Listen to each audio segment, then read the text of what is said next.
The text came at 3:07 a.m. Dad, someone's breathing in my closet. Please come. My heart didn't race. It stopped.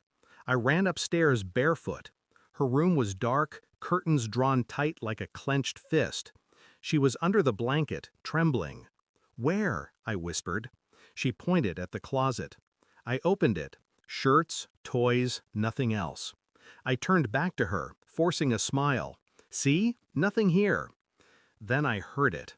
A low, ragged inhale, coming from inside the wall. It wasn't the house settling, it was breath. Wet, human. I pressed my ear to the plaster. A whisper slid through, cold against my skin. It said my name. Then my daughter screamed, "Dad, look up!" I looked, and for a split second, something pale moved in the corner of the ceiling, then vanished into the dark. By morning, the police had left. They found nothing. Old pipes, they said.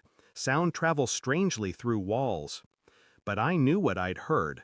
I knew what she'd seen. That night, my wife called. Her voice came through the phone like ice water. "You're overreacting again," she said. "You always do this." It had been 6 months since she'd moved out. 6 months of pretending the separation was civil. But the truth was quieter and uglier.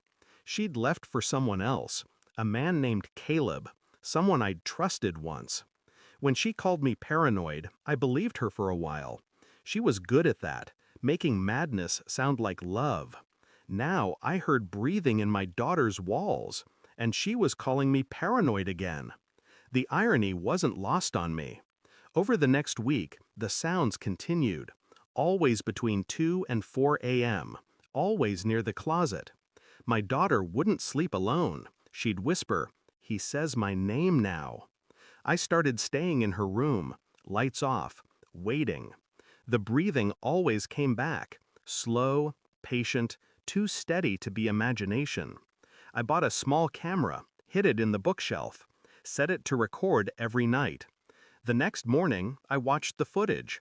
At 3:19 a.m., the closet door opened slightly, not all the way, just enough for a shadow to slip out. The frame caught a hand, thin, pale, deliberate. Then nothing. I froze the video, zoomed in. A scar ran across the wrist, jagged and familiar. I'd seen that scar before. Caleb had one just like it. I didn't call the police, not yet. I went to my wife's place that afternoon. She opened the door halfway, her expression bored, defensive. "What now?" I showed her the video on my phone. Her face didn't change until it did. A flicker of fear, gone in a heartbeat. "You faked this," she said. "You're sick." But she looked at the scar, and her breath hitched. That was all I needed. "I told you he was around my daughter," I said quietly. "You called me paranoid." She didn't answer, didn't have to, because the truth had already filled the silence between us, thick and undeniable. I walked past her, into the house. Half-packed boxes, clothes scattered, a half-drunk glass of wine. There was a second toothbrush by the sink, men's shoes by the bed, and a vent near the floor, unscrewed, wide enough for a hand to reach through. Inside, I found a small camera, recording, pointed toward the hallway. He'd been inside the walls, watching, listening, breathing. I didn't yell, didn't threaten. I called her by name, slowly, like reminding her who she was. "You let him in, didn't you?" Tears welled. "I didn't know what he was doing." "You knew," I said. "You just didn't care until he turned on you." She collapsed into the couch, trembling. Somewhere in the house, a floorboard creaked. She gasped. I didn't move. Then I said, "You should call him. Tell him it's over." She did, hands shaking. The line rang once, twice. From behind the wall, a phone started vibrating.